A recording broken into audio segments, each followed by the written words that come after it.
You don't build your identity. You inherit its architecture, the beliefs you defend, the preferences you call personal, the reactions that feel automatic.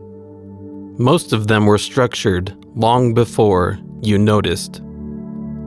Identity feels discovered, but what feels discovered is often assembled, not by force, by repetition, by reward, by environment, by what was visible, by what was normalized. The most stable form of control doesn't change your behavior. It shapes the person who behaves. And once identity is shaped, behavior no longer needs to be managed.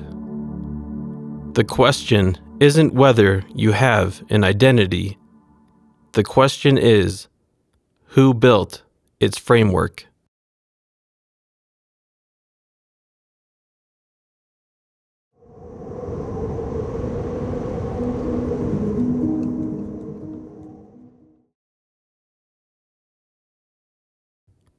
Identity feels private.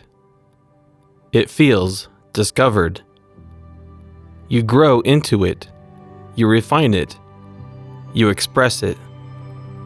You believe you chose your values. You believe you formed your worldview. You believe you arrived at your conclusions independently. And the feeling of authorship becomes proof. But authorship is not proven by feeling.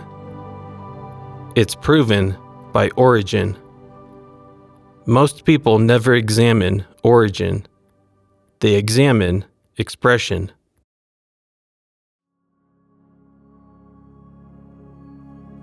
Identity does not emerge in a vacuum. It forms inside systems. Language, culture, family structures, education, digital environments, incentives, status hierarchies. These systems do not command identity. They structure it. They define what is admirable, what is shameful, what is rewarded, what is ignored. Over time, repetition becomes familiarity. Familiarity becomes comfort. Comfort becomes truth. And truth becomes identity. No one forced you. You adapted.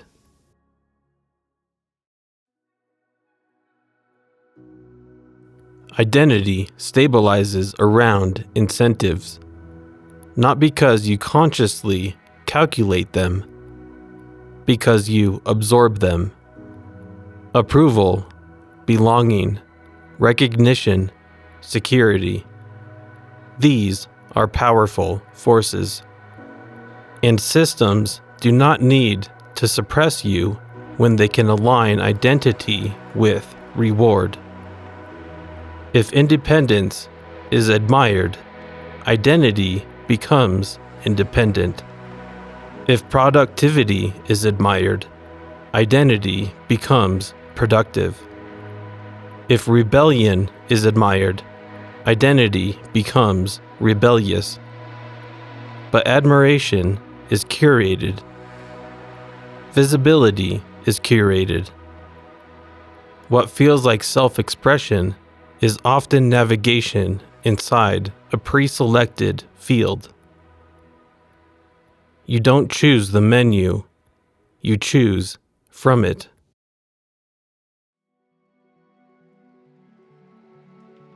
At some point, identity begins to feel self-made. You refine it. You defend it. You attach to it. And the attachment becomes protective. If someone questions your identity, it feels personal. Because it is. But rarely because you built it from zero. Identity is layered, inherited, adapted, reinforced. You can rebel against one layer while remaining inside another.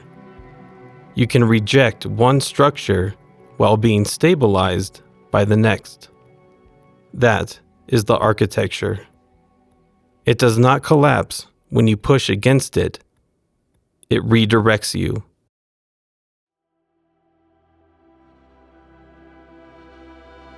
The most powerful systems do not control behavior directly.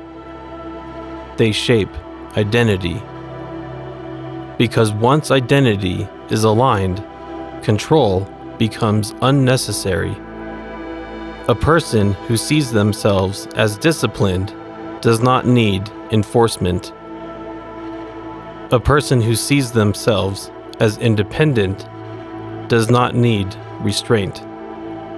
A person who sees themselves as informed does not question framing. Identity becomes infrastructure, and infrastructure does not feel oppressive. It feels stable. This is why identity-level influence is so durable. It does not fight you. It becomes you. There is no pure identity. There is no self that exists outside structure. But there is awareness. Awareness does not erase architecture. It reveals it. It introduces distance between structure and self-perception. That distance changes power. When you see the incentives, they lose invisibility. When you see defaults, they lose inevitability. When you recognize structure, identity becomes less automatic. True sovereignty is not self-creation. It is structural recognition. You don't escape architecture. No one does. Identity will always be shaped by language, culture, systems, incentives. That isn't the problem. The problem is unconscious alignment. When identity forms without awareness, structure feels like self. Reaction feels like authorship. Incentive feels like desire. Repetition feels like truth. And nothing appears manipulated. Because nothing feels imposed.